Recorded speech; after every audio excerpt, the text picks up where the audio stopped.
مولاي صل وسلم دائما ابدا. تو آیت نمبر 60 کے اندر اللہ تعالیٰ نے بیان فرمایا کیونکہ یہ ذوالخویسرہ اور منافقین اور یہ خوارج جو تھے انہوں نے حضور کو تنگ کیا، حضور کو ناراضگی کی، حضور کو پریشان کیا اور کہنے لگے کہ آپ جو ہیں حصے نہیں صحیح بانٹتے ہیں زکوٰۃ کے. اور یہ جو پیسہ آیا تھا یہ حضرت علی نے بھیجا تھا، جس کو کہ سونا تھا جہاں یمن سے آیا تھا، اور وہ لوگوں میں حضور تقسیم فرما رہے تھے. آپ دیکھیے حضور نے جس تقسیم کیا، حضور سمجھتے تھے کہ کس کو کتنا چاہیے، اللہ تعالیٰ کے حکم سے کرتے تھے، وہ اپنے طور پہ تو نہیں کرتے تھے. تو اس پہ پھر ان کے کہنے کے اوپر، یہ اصرار پر اللہ تعالیٰ نے پھر یہ آیت نمبر 60 کو نازل فرمایا. اچھا، اس میں صدقات جو زکوٰۃ کی تفصیل پھر بیان ہوئی. زکوٰۃ کس طرح سے بیان کی گئی ہے کہ اس آیت نمبر 60 سورہ توبہ میں 8 لوگوں کا ذکر کیا گیا، 8 کیٹیگریز بیان کی گئی. ان 8 کیٹیگریز میں 4 ایسی کیٹیگریز ہیں کہ جو آپ دیں گے تو اس کے بعد اس کو وہ جیسا چاہے استعمال کر لیں، لیکن 4 ایسی کیٹیگریز ہیں کہ جن میں جس مقصد کے لیے زکوٰۃ دی جائے گی وہ اسی مقصد سے لی جائے گی. دوسرا، اہل حنفیوں میں اور تمام چاروں مکتب فقہ میں زکوٰۃ کی تملیک یعنی مالک ہی ہونا ضروری ہے، یعنی کہ آپ جس کو زکوٰۃ دیں گے اس کا وہ مال ہو گیا، اور ایک بار زکوٰۃ آپ کے ہاتھ سے نکل کر کے جس کے پاس چلی گئی اب وہ زکوٰۃ نہیں رہے گی، وہ اس کا مال ہو جائے گا. یہ 8 کا ہوگا، لیکن 4 شرطیاں ہوں گے اور 4 جیسا چاہیں گے کریں گے. تو ان میں ایک جو ہے کہا گیا پہلی کیٹیگری جس کے لیے صدقات کا قرآن میں ذکر آیا وہ ہے الفقراء، فقیر. انما الصدقات للفقراء، یعنی صدقہ جو ہے وہ فقیر کے لیے. فقیر کس کو کہا گیا ہے شرعی طور پہ؟ جس کو فقیر کہا جاتا ہے، علماء کا بیان یہ ہے کہ وہ شخص جس کے پاس ایک وقت کا بھی کھانا نہ ہو، یعنی ایسا فقیر، اتنی اس کی مالکیت میں اس کے وقت کا کھانا بھی نہیں، یعنی کہ اس کو نہیں پتا کہ اگلے وقت اس کو کھانا ملے گا نہیں ملے گا. تو یہ ایک پہلا مستحق ہوگا. دوسرا فقیر، مسکین اس کو کہا جاتا ہے جس کے بارے میں مختلف تھوڑی سی زیادہ اس میں وسعت ہے. ایسا انسان جس کے پاس 2 وقت کا کھانا تو ہے لیکن اس کی باقی ضروریات زندگی نہیں ہو سکتی. جیسے کہ آپ جانتے ہیں سب سے پہلا خاندان کا ہے، بھائی بہنوں کا، رشتہ داروں کا، قریب کا، دور کا، پڑوسیوں کا، محلے داروں کا، مسلمانوں کا. اور زکوٰۃ کس پہ فرض ہے اور زکوٰۃ کا کتنا ہونا چاہیے وہ بھی تھوڑا سا میں بتاتا ہوں آپ کو. تو وہ مسکین وہ شخص ہے کہ جس کے پاس کھانے کو تو ہے لیکن اس کا گزر بسر نہیں ہو پا رہا. تو یہ آپ کا سب سے پہلے حقدار جو ہے خون ہے، یعنی آپ اپنے بھائی بہن کو دے سکتے ہیں لیکن دادا نانا ماں باپ کو اور اولاد کو اور نواد سے پوتے کو نہیں دے سکتے، کیونکہ وہ آپ کی ذمہ داریوں میں آتے ہیں. آپ کے پاس مال ہے تو ان پہ خرچ کریں، اور جب بچ جائے گا پھر اس پہ زکوٰۃ لگے گی. اور زکوٰۃ کتنے پہ ہے؟ زکوٰۃ اتنے پر ہے کہ پہلے تو شرط یہ ہے کہ بندہ مسلمان ہو، بالغ ہو، عقل مند ہو. یعنی مسلمان ہونا، بالغ ہونا، بالغیت کی عمر شریعت میں عورت کی جب ان کے مہینے شروع ہو جائیں، یعنی پیریڈ شروع ہو جائیں، ماہواری آنے لگے، وہ پھر بچے نہیں کہلاتے، وہ بالغ ہو جاتے ہیں. اور مردوں میں بھی وہی ہے کہ جن کے مردانگی کے اثرات آنے لگیں، ان کے جو کہ 14-15 سال کی عمر میں ہر مرد عورت کے آ جاتے ہیں، تو یہ وہ بالغ ہیں. ان کے پاس اب یہ اپنے ذمہ دار ہیں زکوٰۃ کے. اور باقی یہ کہ یہ زکوٰۃ کے لیے کہ اکثر یہ دی جائے گی پہلے مسلمانوں کو، اور پھر اس کے بعد دوسرے میں کسی میں اگر بچے گی تو دی جائے گی. پھر اس کے بعد یہ کہ وہ بندہ صاحب نصاب ہو، صاحب کوئی ذہنی طور پہ معذور ہے یا اس کے وراثت میں اس کو لاکھوں $، مل گئی ہوں لیکن آپ اس کے اوپر زکوٰۃ نہیں ہے. اچھا، یہ زکوٰۃ جو ہے پھر اس کے بعد آپ کے پاس وہ مال 1 سال رہے. وہ کتنا رہے؟ 52 تولے چاندی یا 7.5 تولے سونا. اگر آپ اتنی مالیت کی دولت آپ کے پاس 1 سال ہے تو پھر اب آپ کو سب پہ زکوٰۃ دینا پڑے گی جو کہ 2.5% ہے. پھر بھیڑ بکریوں پہ 40 پہ 1 ہے، پھر گایوں پہ ہے، پھر اونٹ پہ ہے، اسی طرح سے ان کی مختلف ہیں. کھیتی پر ہے، اگر وہ کھیتی جس میں قدرتی پانی آتا ہے آسمان سے بارشوں سے تو اس پہ 10% دینا ہوگا. اور جو آپ دیتے ہیں پانی، جس کو آپ نے سسٹم لگایا، ٹیوب ویل سسٹم لگایا یا پانی کا ایریگیشن کا آپ کا انتظام ہے، تو اس پہ 5% دیا جائے گا. اور آپ کے پاس جو گھر ہے، گھر پہ زکوٰۃ نہیں ہے، سواریوں پہ زکوٰۃ نہیں ہے، کپڑوں پہ زکوٰۃ نہیں ہے، ہاں ہیرو پہ پتھر پہ زکوٰۃ نہیں ہے، لیکن سونے اور چاندی پہ زکوٰۃ ہے. اور ایک بار شام کے لوگوں نے حضرت ابو عبیدہ بن الجراح وہاں پہ تھے، تو وہ شام کے لوگوں نے دینا چاہیے زکوٰۃ اپنے گھوڑوں پر. تو حضرت عمر نے ان کو لکھا کہ ان کے پیسے لے کر انہی کے غریب میں بانٹ دو، لیکن زکوٰۃ لگتی نہیں ہے. تو یہ لوگوں کا شوق ہے، جو دینا چاہے وہ صدقہ بن جاتا ہے، اور زکوٰۃ کی ایک خاص حد ہے.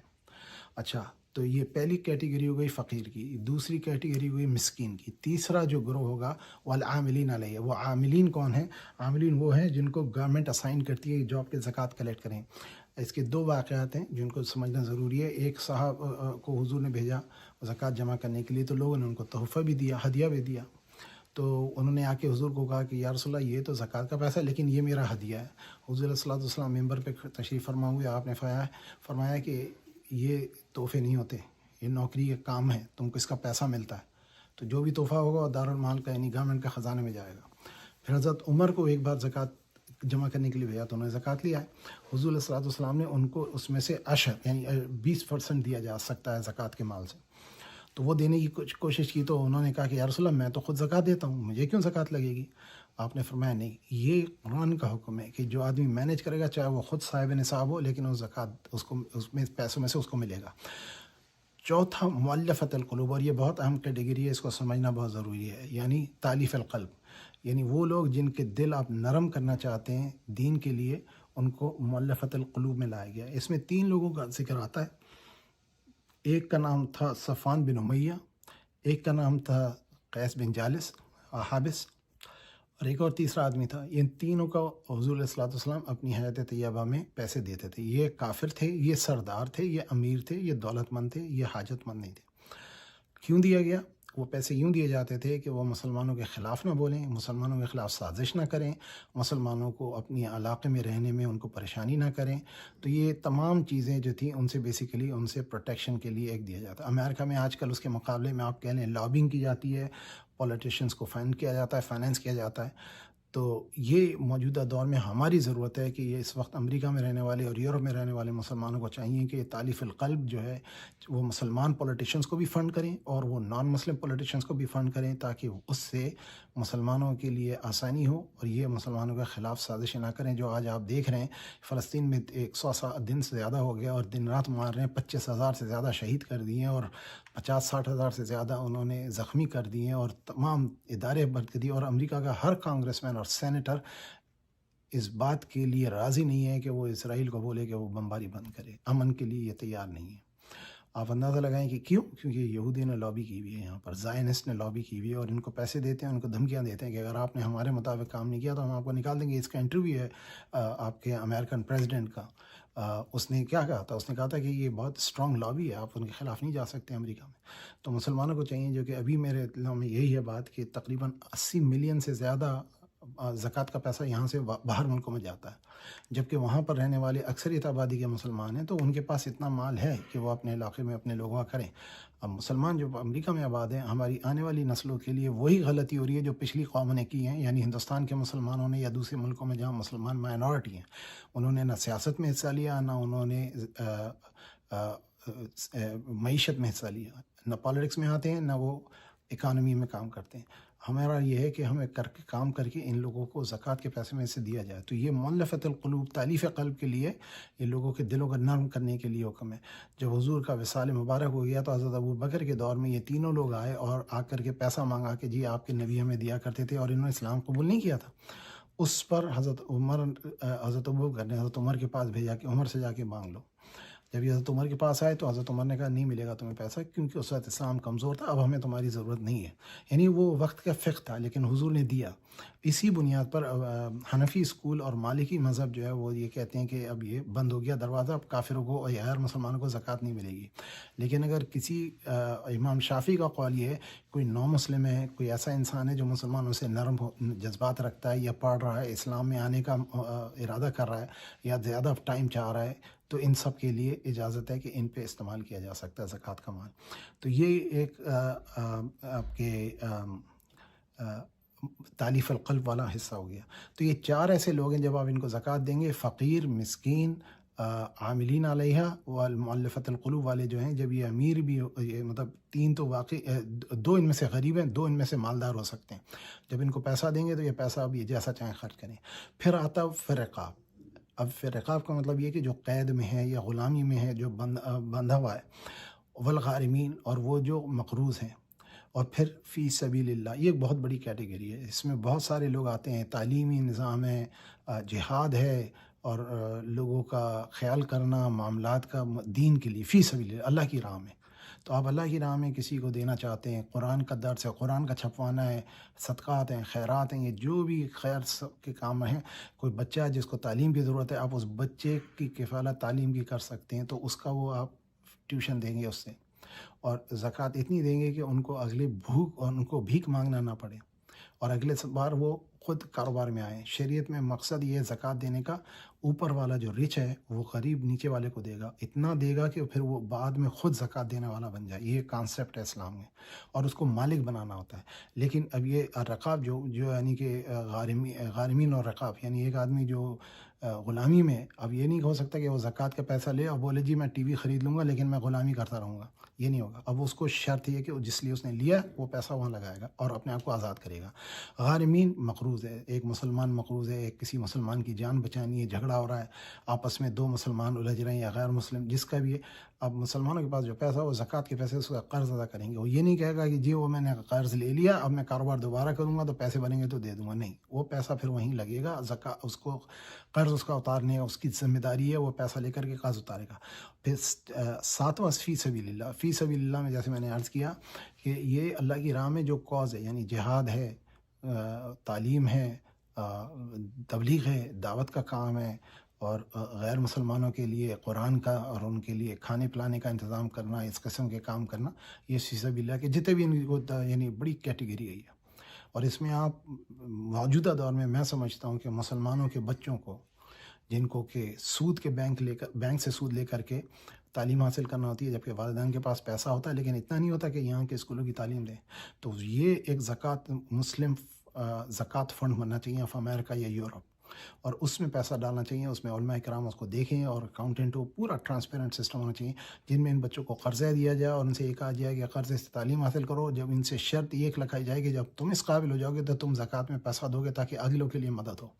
تو یہ ایک طریقہ ہو جس سے انشاءاللہ مسلمانوں کو آسانی ہوگی۔ جیسے میں نے عرض کیا 80 ملین سے زیادہ ڈالر جاتے ہیں امریکہ سے باہر ملکوں میں، جبکہ وہاں پہ کروڑ پتی اور ارب پتی لوگ رہتے ہیں جن کے پاس اتنا مال ہے کہ وہ ان سے سنبھلتا نہیں ہے، اور باقی کچھ غربا اتنے ہیں کہ جن سے کھانے کو پورا نہیں ہوتا۔ تو یہ ایک وہ مثال ہو گئی۔ دوسری بات یہ کہ اگر آپ فطرانہ لیں تو کہا جاتا ہے امریکہ میں تقریباً 6 ملین مسلمان ہیں، کچھ ایسٹیمیٹ ہیں کہ 12 ملین مسلمان ہیں، 10 ملین مسلمان۔ اگر آپ فطرانہ لیں تو امریکہ میں $10 کا فطرانہ ہے، تو 10 کو آپ 10 سے ملٹیپلائی کر دیں اور ملین میں کر دیں اس کو، تو بلین بن جاتے ہیں۔ تو یہ تو صرف فطرانہ ہے، زکوٰۃ جو ہے اس سے بہت زیادہ ہے، کیونکہ کئی لوگ جو ہیں وہ زکوٰۃ جو ہے اس سے زیادہ دیتے ہیں، $10 سے زیادہ۔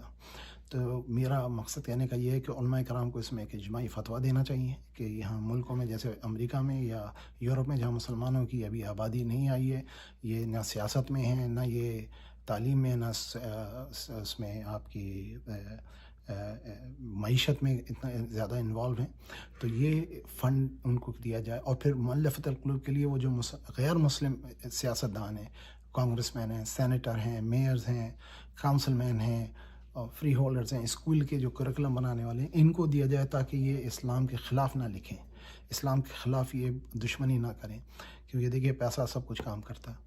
اور پھر اسی سے یہ مسلمان ادارے بنائے جائیں، یعنی اسپتال بنائے جائیں، انسٹیٹیوشنز بنائے جائیں، کاروبار بنائے جائیں جس سے لوگوں کو تنخواہ دی جائے۔ تو یہ پھر اس کے بعد وابن السبیل، 8واں جو آدمی ہے وہ سب مسافر ہے۔ ابن السبیل اس کو کہتے ہیں جو مسافر ہے۔ یہ مسافر امیر ہو سکتا ہے، یہ مسافر دولت مند ہو سکتا ہے، اگر یہ راستے میں سفر میں ہے اور اس کا مال کھو گیا تو اس کو زکوٰۃ سے پیسوں سے مدد کی جائے گی، لیکن زکوٰۃ کے پیسوں سے اس کو ٹکٹ دلا جائے گا کہ گھر جائے گا۔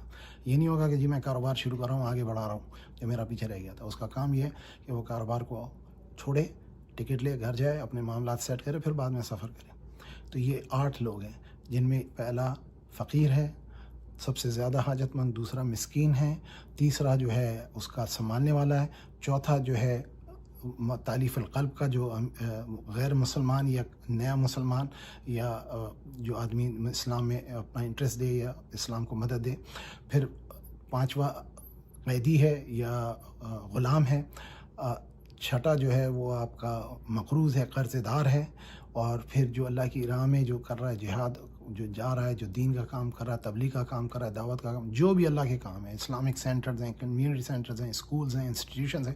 یہاں تو امریکہ میں تو آپ کا بجلی کا سوئچ چیک کرنے والا بھی $80 لیتا ہے آنے کے، تو یہ مسجدوں کو چندے سے ہی جاتا ہے۔ پھر اس کے بعد یہ آپ کی کیا کہا جائے کہ فیونرل ہومز ہیں، قبریں ہیں، یہاں پہ $4,000 سے $5,000 میں ایک قبر بنتی ہے، ایک میت کا انتظام ہوتا ہے، اور پھر اس کے بعد اللہ کی راہ میں، اور اس کے بعد مسافر. لیکن 4 جو ہیں وہ وہیں خرچ کریں گے جس کے لیے ان کو دیا گیا ہے. 4 جو ہیں وہ ان کا مال ہے، اور مال سب کا اپنا ہو جائے گا، لیکن ان کے 4 کے ساتھ شرط ہے. تو یہ اللہ تعالیٰ کی طرف سے فریدہ ہے، فریدہ تو من اللہ واللہ علیم حکیم. آیات کو سماعت فرمائیں. اور اس کے بارے میں آپ زکوٰۃ ایک بہت بڑا معاملہ ہے. اس معاملے میں احتیاجی کرنے والا جو ہے وہ حضور نے معراج میں دکھا ہے کہ ان کو کیا اذیت اور عذاب ہوں گے. آیت نمبر 60 کو سماعت فرمائیں. إنما الصدقات للفقراء والمساكين والعاملين عليها والمؤلفة قلوبهم وفي الرقاب والغارمين وفي سبيل الله وابن السبيل فريضة من الله واللہ علیم حکیم. صدقات یعنی زکوٰۃ و خیرات تو مفلسوں اور محتاجوں اور کارکنان صدقات کا حق ہے، اور ان لوگوں کا جن کی تالیف قلوب منظور ہے، اور غلاموں کے آزاد کرانے میں، اور قرضہ داروں کے قرض ادا کرنے میں، اور اللہ کی راہ میں، اور مسافروں کی مدد میں بھی یہ مال خرچ کرنا چاہیے. یہ حقوق اللہ کی طرف سے مقرر کر دیے گئے ہیں، اور اللہ جاننے والا اور حکمت والا ہے. تو اس میں ایک اور بات واضح ہو گئی کہ اس کی بہت زیادہ اور تفصیلات ہیں. آپ اپنے قریب کے جہاں پہ آپ ہیں وہاں سے علماء سے اس بارے میں اور تفصیلات معلوم کر سکتے ہیں. لیکن یہ بات کا خیال رکھا جائے کہ اگر آپ کی اولاد لون لے کر کے تعلیم حاصل کر رہی ہے تو آپ کو چاہیے پہلے ان کی اسکول کی فیس ادا کریں. اگر آپ کے پاس قرضہ ہے پہلے قرضہ ادا کریں، اور پھر اس کے بعد جو بچے اس پہ زکوٰۃ دیں گے. آپ یہ نہیں کر سکتے کہ جناب لون لے کر کے دعوتیں کر رہے ہیں اور پارٹیاں کر رہے ہیں اور مہنگی مہنگی کاریں خرید رہے ہیں اور اللہ کی راہ میں صدقہ نہیں کر رہے ہیں، کیونکہ حضور علیہ الصلوۃ والسلام نے اس کے بارے میں تنبیہ فرمائی ہے. اور یہ حضرت علی کے بقول ایک ٹیکس ہے جو کنجوس لوگوں پہ اللہ تعالیٰ لگاتا ہے، کیونکہ وہ اپنی دولت ادھر بچا رہے ہیں لیکن اپنی اولاد کو سود کے کاروبار میں ڈال رہے ہیں. تو کچھ لوگ ہیں اپنے کاروباری سود رکھتے ہیں، بینک سے لون لیتے ہیں اور صدقہ و زکوٰۃ دے رہے ہوتے ہیں.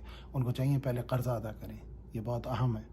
لوگوں کے جیسے ایک بھائی ہے، اس کے پاس پیسہ ہے، دوسرا اس کا چھوٹا بھائی ہے جو کہ ابھی تعلیم حاصل کر رہا ہے لیکن اس کے پاس پیسہ نہیں ہے، تو وہ پہلے اپنے بھائی کا کرے. باپ کے پاس پیسہ ہے تو باپ پہلے اپنے بچوں کے خرچ کرے، ان پہ خرچ کر کے ان کو قرضے سے نکالے.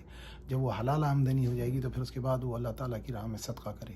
لوگ جو ہیں وہ کہتے ہیں جی فلاں فلاں کو ہم نے صدقہ کیا، زکوٰۃ کیا. آپ کا پہلا صدقہ گھر سے اسٹارٹ ہوتا ہے. حضور نے فرمایا چیریٹی بگنز فرام ہوم. پہلے آپ اپنے گھر والوں کا، اپنے گھر کے لوگوں کا، اپنے والدین کا کریں. لوگ باہر لوگوں کو بھیج رہے ہوتے ہیں پیسہ صدقہ، اور گھر کے اندر والدین بیٹھے ہوتے ہیں جن کے علاج کے پیسے کی ضرورت ہوتی ہے، وہ علاج نہیں کرا رہے اور یہ سمجھتے ہیں کہ جی ان کے لیے یہ علاج کرانا بیکار ہے. یہ عمر والے ہو گئے. آیت نمبر 61 کو سماعت فرمائیں. وَمِنْهُمُ الَّذِينَ يُؤْذُونَ النَّبِيَّ وَيَقُولُونَ هُوَ أُذُنٌ قُلْ أُذُنُ خَيْرٍ لَكُمْ يُؤْمِنُ بِاللَّهِ وَيُؤْمِنُ لِلْمُؤْمِنِينَ وَرَحْمَةٌ لِلَّذِينَ آمَنُوا مِنْكُمْ وَالَّذِينَ يُؤْذُونَ رَسُولَ اللَّهِ لَهُمْ عَذَابٌ أَلِيمٌ. اور ان میں بعض ایسے ہیں جو پیغمبر کو ایذا دیتے ہیں اور کہتے ہیں کہ یہ شخص میرا کان ہے. ان سے کہہ دو کہ وہ کان ہی تو ہے تمہاری بھلائی کے لیے. وہ اللہ کا اور مومنوں کی بات کا یقین رکھتا ہے. اور جو لوگ تم میں ایمان لائے ہیں ان کے لیے رحمت ہے، اور جو لوگ رسول خدا کو رنج پہنچاتے ہیں ان کے لیے عذاب علیم تیار ہے.